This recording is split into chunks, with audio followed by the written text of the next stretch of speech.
Assalamu alaikum, I'm Aisha and you're watching Samaa News. Here are today's headlines. President Donald Trump has warned that a whole civilization could die tonight, as Iran shows no sign of accepting his ultimatum to reopen the Strait of Hormuz. Washington has set a deadline of 8 p.m., threatening to destroy key infrastructure if the blockade is not lifted. Strikes have intensified across Iran, while Tehran says it will expand retaliation to Gulf targets, raising fears of a wider regional conflict and disruption to global energy supplies.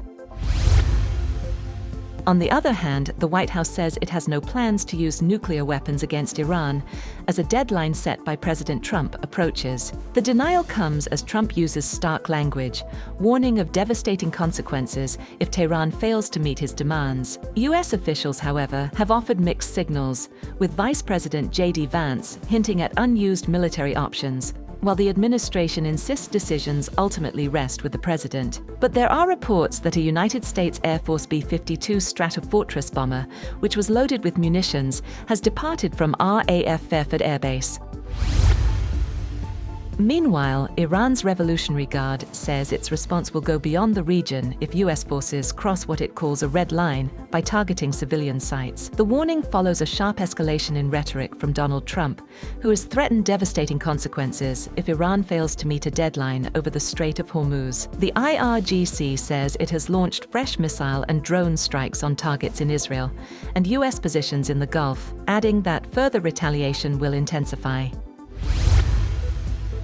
Iran and Israel exchanged fresh attacks Tuesday as Tehran refused to reopen the Strait of Hormuz or accept a ceasefire ahead of a deadline set by US President Donald Trump. Despite escalating tensions, Iran's ambassador to Pakistan said Islamabad's mediation efforts were positive and productive, adding they are approaching a critical, sensitive stage, raising cautious hopes for de-escalation. US President Donald Trump has claimed that officials are in contact with intermediaries in Pakistan to negotiate a possible resolution. On the sidelines of an Easter egg roll event at the White House, he told reporters that Vice President Vance, US Middle East envoy Steve Witkoff, and his son-in-law Jared Kushner were engaged in discussions with intermediaries in Pakistan. Asked by a reporter about the possibility of Vance being part of an in-person meeting, Trump said, "Could be." Iranian President Masoud Pezeshkian said that more than 14 million proud Iranians have voluntarily declared their readiness to sacrifice their lives in defense of the country. Posting on X, formerly Twitter, Pezeshkian stated that he himself is among those willing to make such a sacrifice for Iran and will remain committed. The remarks come as Iran rejected a temporary ceasefire and presented its own demands.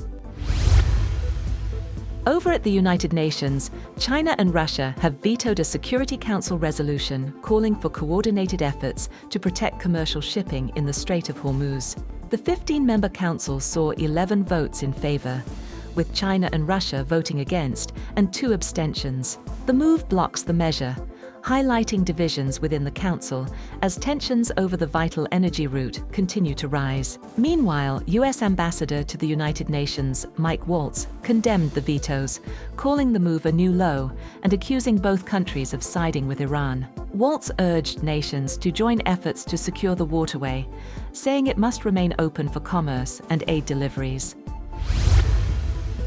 An overnight Iranian drone strike on a major US airbase in Kuwait has injured 15 American personnel, marking a sharp escalation in the ongoing regional conflict. The attack targeted the Ali al-Salem airbase, located about 37 kilometers from the Iraqi border. According to a media report citing 2 US officials, 15 American servicemen were injured in the drone strike carried out overnight. Despite the impact, most of the wounded personnel have since resumed their duties. Iran's Revolutionary Guard Corps said the strike was part of its 98th wave of coordinated attacks.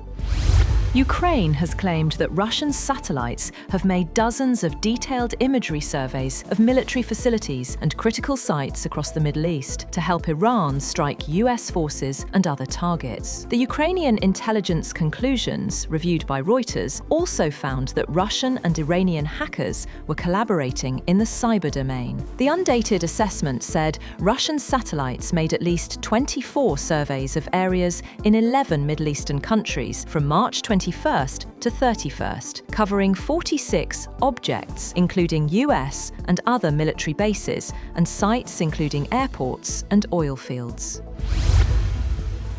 However, according to an intelligence assessment cited by The Times, Mujtaba Khamenei is reportedly unconscious and undergoing treatment for a severe medical condition in Qom. A diplomatic memo based on US and Israeli intelligence shared with Gulf allies states that Mujtaba Khamenei is in a severe condition and unable to take part in decision-making. The intelligence agencies are believed to have known about his location for some time, but the details had not previously been made public. That's all for now. For more updates, visit www.samaa.tv. Thank you for watching Samaa News.